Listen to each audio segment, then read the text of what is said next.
حضرت عمر رضی اللہ تعالیٰ عنہ کے دور خلافت میں وقت کے بادشاہ قیصر نے آپ کو خط لکھا، جنت کے درخت کا ذکر کیوں کیا؟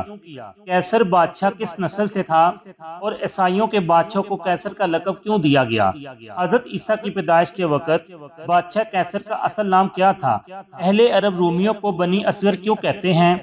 روم کے بادشاہ قیصر نے حضرت عمر بن خطاب رضی اللہ تعالیٰ عنہ کی خدمت میں ایک خط لکھا جس کی تحریر یہ تھی کہ میرے سفیر جو آپ کے پاس سے واپس لوٹے ہیں انہوں نے مجھے بتایا ہے کہ آپ کے ہاں ایک درخت ہے، جب وہ زمین سے نکلنا شروع ہوتا ہے تو ایسا معلوم ہوتا ہے جیسے گدھے کے دو کان ہوں، پھر اس کے بعد جب وہ ذرا پھیلتا ہے تو ایسا معلوم ہوتا ہے کہ مروارید کے دانے ہوں، پھر اس کے بعد اس کی کیفیت سبز زمرد اور زبر جد کی طرح ہو جاتی ہے، پھر جب اس کے درخت کے پھلوں پر سرخی آ جاتی ہے تو ایسا معلوم ہوتا ہے کہ گویا کہ سرخ یاقوت کے دانے لٹکے ہوئے ہوں، جب وہ پک کر تیار ہو جاتا ہے تو کھانے میں ایسا معلوم ہوتا ہے گویا کہ ایک عمدہ قسم کا فلودہ ہے، اور جب وہ درخت خشک ہو جاتا ہے تو مقیم کے لیے ذخیرہ اور مسافر کے لیے زادے راہ کا کام دیتا ہے۔ اگر میرے قاصد نے سچی خبر دی ہے تو میرے خیال کے مطابق یہ کوئی جنتی درخت ہے۔ حضرت عمر رضی اللہ تعالیٰ عنہ نے اس خط کے جواب میں روم کے بادشاہ قیصر کو لکھا کہ آپ کے قاصد نے آپ کو سچی خبر پہنچائی ہے، بے شک ہمارے ہاں ایسا درخت موجود ہے اور یہ وہی درخت ہے جو اللہ تعالیٰ نے حضرت عیسیٰ علیہ السلام کی پیدائش کے وقت حضرت مریم علیہ السلام کے لیے اگایا تھا۔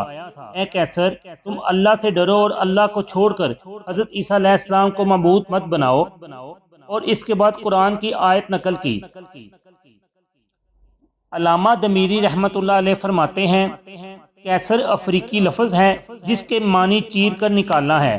مورخین نے قیصر کی وجہ تسمیہ یہ بیان کی کہ قیصر کی ماں کا انتقال درج ذیل میں ہو گیا تھا تو قیصر کو فوراً اس کی ماں کا پیٹ چیر کر نکالا گیا تھا، اسی وقت سے اس کا لقب قیصر پڑ گیا۔ چنانچہ قیصر اپنے ہم عصر بادشاہوں میں فخریہ طور پر یہ کہتا تھا کہ میں تمہاری طرح فرج سے نہیں نکلا۔ قیصر کا اصل نام اکتس تھا۔ اسی کے عہد سلطنت میں حضرت عیسیٰ علیہ السلام کی ولادت ہوئی تھی۔ اس کے بعد روم کے ہر بادشاہ کے لیے قیصر کا لقب استعمال کیا جانے لگا، جیسے ملک ترک کا لقب خقان اور ملک فارس کا لقب کسرا اور ملک شام کا لقب ہرقل اور ملک قبط کا لقب فرعون اور ملک حبشہ کا لقب نجاشی ہے اور ملک فرغانہ کا لقب جمشید اور ملک مصر کا اسلام میں سلطان لقب ہے۔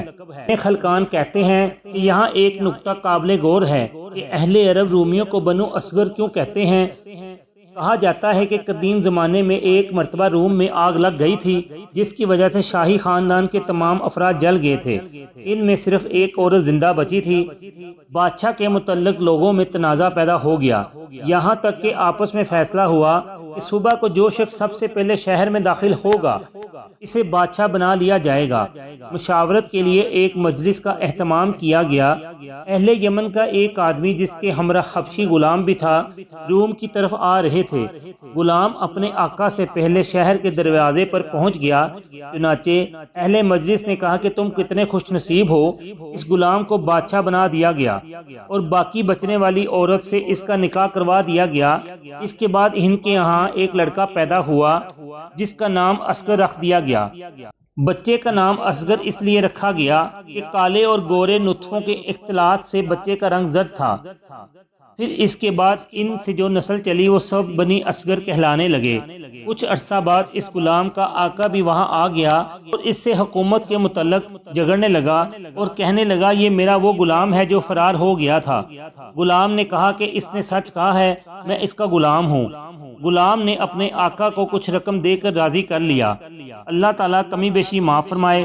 لائک اور شیئر کر دیں، چینل کو سبسکرائب اور فالو کر دیں۔